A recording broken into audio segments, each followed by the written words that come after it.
അപ്പോസ്തലനായ പൗലോസ് കൊരിന്ത്യർക്കെഴുതിയ 2-ാം ലേഖനം 11-ാം അധ്യായം. നിങ്ങൾ എൻ്റെ പക്കൽ അസാരം ബുദ്ധിഹീനത പൊറത്തുകൊണ്ടാൽ കൊള്ളാമായിരുന്നു. അതെ, നിങ്ങൾ എന്നെ പൊറത്തു കൊള്ളുന്നുവല്ലോ. ഞാൻ നിങ്ങളെക്കുറിച്ച് ദൈവത്തിൻ്റെ എരിവോടെ എരിയുന്നു. ഞാൻ ക്രിസ്തു എന്ന ഏക പുരുഷന് നിങ്ങളെ നിർമ്മല കന്യകയായി ഏൽപ്പിപ്പാൻ വിവാഹ നിശ്ചയം ചെയ്തിരിക്കുന്നു. എന്നാൽ സർപ്പം ഹവ്വായെ ഉപായത്താൽ ചതിച്ചതുപോലെ നിങ്ങളുടെ മനസ്സ് ക്രിസ്തുവിനോടുള്ള ഏകാഗ്രതയും നിർമ്മലതയും വിട്ട് വഷളായി പോകുമോ എന്ന് ഞാൻ ഭയപ്പെടുന്നു. ഒരുത്തൻ വന്ന് ഞങ്ങൾ പ്രസംഗിക്കാത്ത മറ്റൊരു യേശുവിനെ പ്രസംഗിക്കുകയോ നിങ്ങൾക്ക് ലഭിക്കാത്ത വേറൊരു ആത്മാവെങ്കിലും നിങ്ങൾ കൈക്കൊള്ളാത്ത വേറൊരു സുവിശേഷമെങ്കിലും ലഭിക്കുകയോ ചെയ്യുമ്പോൾ നിങ്ങൾ പൊറുക്കുന്നത് ആശ്ചര്യം. ഞാൻ അതിശ്രേഷ്ഠതയുള്ള അപ്പോസ്തലന്മാരെക്കാൾ ഒട്ടും കുറഞ്ഞവനല്ല എന്ന് നിരൂപിക്കുന്നു. ഞാൻ വാക്സാമർഥ്യമില്ലാത്തവൻ എങ്കിലും പരിജ്ഞാനമില്ലാത്തവനല്ല.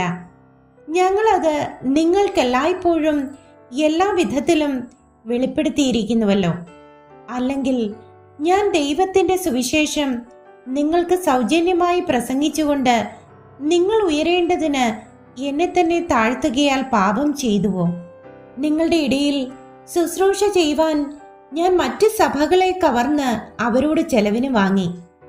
നിങ്ങളുടെ ഇടയിൽ ഇരുന്നപ്പോൾ മുട്ടുണ്ടായാറെ ഞാൻ ഒരുത്തനെയും ഭാരപ്പെടുത്തിയില്ല. മക്കദോനിയയിൽ നിന്ന് വന്ന സഹോദരന്മാർ അത്രേ എൻ്റെ മുട്ട് തീർത്തത്. ഞാൻ ഒരു വിധേനയും നിങ്ങൾക്ക് ഭാരമായി തീരാതെ വണ്ണം സൂക്ഷിച്ച് മേലാലും സൂക്ഷിക്കും. എന്നിലുള്ള ക്രിസ്തുവിൻ്റെ സത്യത്താണ് അഖായ പ്രദേശങ്ങളിൽ ഈ പ്രശംസ എനിക്ക് ആരും ഇല്ലാതാക്കുകയില്ല. അതെന്തുകൊണ്ട്? ഞാൻ നിങ്ങളെ സ്നേഹിക്കായ്ക കൊണ്ടോ? ദൈവം അറിയുന്നു. എന്നെ നിന്ദിപ്പാൻ കാരണം അന്വേഷിക്കുന്നവർക്ക് കാരണം അറുത്തു കളയേണ്ടതിന് ഞാൻ ചെയ്യുന്നത് മേലാലും ചെയ്യും.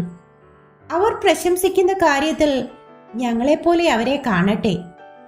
ഇങ്ങനെയുള്ളവർ കള്ള അപ്പോസ്തലന്മാർ, കപട വേലക്കാർ, ക്രിസ്തുവിന്റെ അപ്പോസ്തലന്മാരുടെ വേഷം ധരിക്കുന്നവരത്രേ.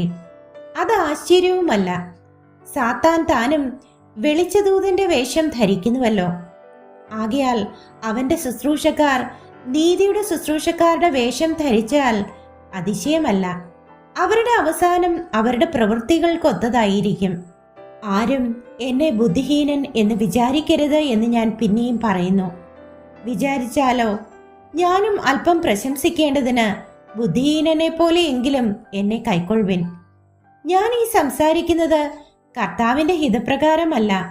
പ്രശംസിക്കുന്ന ഈ അതിധൈര്യത്തോടെ ബുദ്ധിഹീനനെ പോലെ അത്രേ സംസാരിക്കുന്നത്.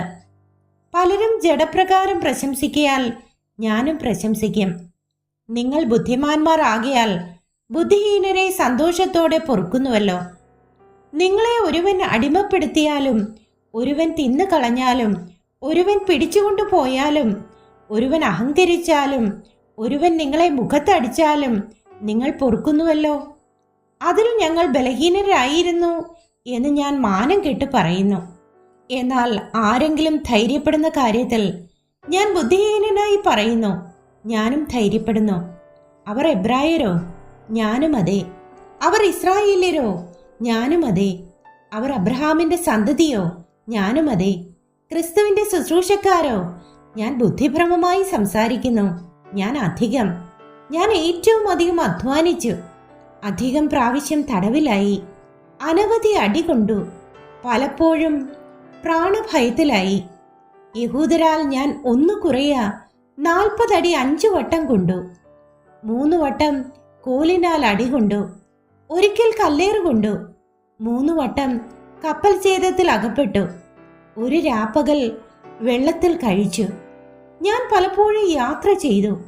നദികളിലെ ആപത്ത്, കള്ളന്മാരാലുള്ള ആപത്ത്, സ്വജനത്താലുള്ള ആപത്ത്, ജാതികളാലുള്ള ആപത്ത്, പട്ടണത്തിലെ ആപത്ത്, കാട്ടിലെ ആപത്ത്, കടലിലെ ആപത്ത്, കള്ള സഹോദരന്മാരാലുള്ള ആപത്ത്, അധ്വാനം, പ്രയാസം, പലവട്ട ഉറക്കിളപ്പ്, പൈതാഹം, പലവട്ടം പട്ടിണി, ശീതം, നഗ്നത എന്നീ അസാധാരണ സംഗതികൾ ഭവിച്ചത് കൂടാതെ എനിക്ക് ദിവസേന സർവ്വസഭകളെയും കുറിച്ചുള്ള ചിന്താഭാരം എന്ന തിരക്കുമുണ്ട്.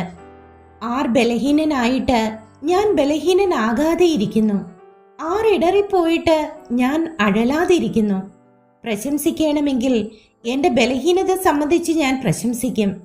നമ്മുടെ കർത്താവായ യേശുക്രിസ്തുവിൻ്റെ ദൈവവും പിതാവുമായി എന്നേക്കും വാഴ്ത്തപ്പെട്ടവൻ ഞാൻ പോഷ്കല്ല പറയുന്നത് എന്നറിയുന്നു. ദമസ്കോസിലെ അരേദ രാജാവിൻ്റെ നാടുവാഴി എന്നെ പിടിപ്പാൻ ഇച്ഛിച്ചു. ദമസ്ക പട്ടണത്തെ കാവൽ വെച്ച് കാത്തു. എന്നാൽ അവർ എന്നെ മതിലിലുള്ള ഒരു കിളിവാതിൽ വഴിയായി ഒരു കുട്ടയിൽ ഇറക്കിവിട്ടു. അങ്ങനെ ഞാൻ അവൻ്റെ കയ്യിൽ നിന്ന് തെറ്റി ഓടിപ്പോയി.